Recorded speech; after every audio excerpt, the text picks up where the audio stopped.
So when would I use it? So end of last year, I went and spoke at World Travel Market on B2B sales. I would have done it after that because it was a group of 30 people.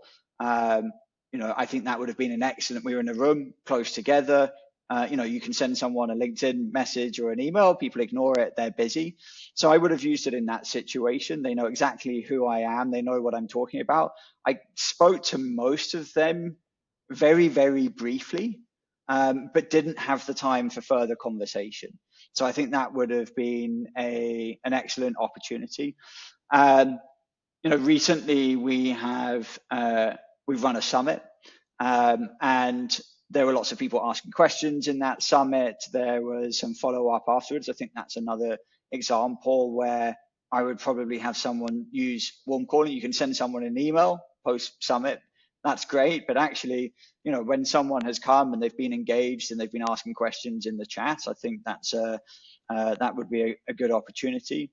Another part is where I think that if I've seen multiple pieces of engagement from people and I feel that perhaps they were ready for one of our events that are kind of further down the funnel, whether that be a workshop, it would be a closed group dinner or something, then I would use it in that situation. So there's various situations. I think the thing that I'd always encourage people to think about is, well, what's the reason why you're calling? Is it actually a good reason?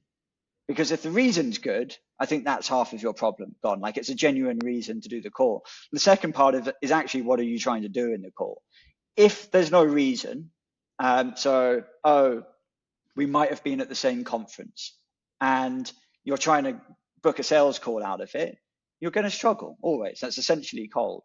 If you spoke at a conference, even however briefly at someone's booth, but you didn't have time to speak more in more depth, and you're running a dinner in 2 weeks' time and you want to invite them to dinner, amazing reason to do it. So I think, like with anything else, if you're doing big ticket B2B sales, think of them as individuals, not data points. Think about what you genuinely want to say and the reason for doing it and what the outcome is. And then you'll get much, much better return off the activity than lots of other things.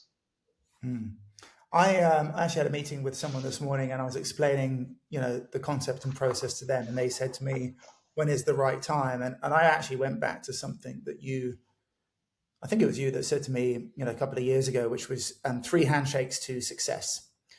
And anything that is high ticket, there is a level of trust and credibility that needs to be there first before someone is going to buy off you. I always say that the fastest way to shorten a sales cycle is to shake someone's hand. But once isn't going to do it. In my opinion, it needs to be done 3 times. So I think, we're all about focus at Outsell. We're about, quality over quantity. My feeling is if someone has been in your pipeline and there's been 3 levels of engagement, it doesn't have to be 3 handshakes. But if you can see that you met someone at a conference and then they came to your webinar and then there was something else, that would be an indicator for me. So it's kind of monitoring relationship depth, I guess, is one of the things that I would look at.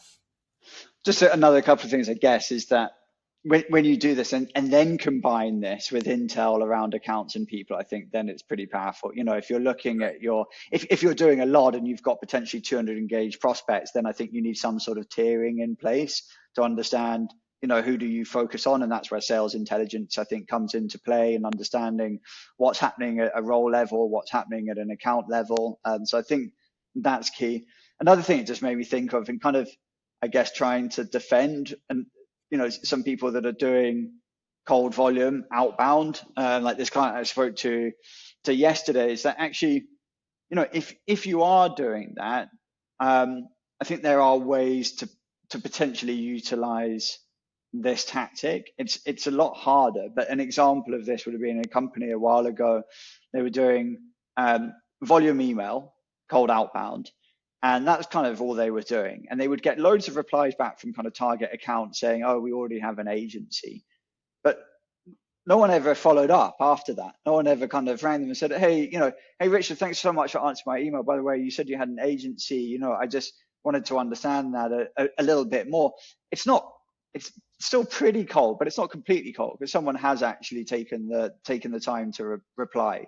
So I think if you are doing cold, if you are doing volume, then try and think about, how you use the phone in conjunction with that rather than just kind of ringing people out, like out of the blue. I think that's very hard.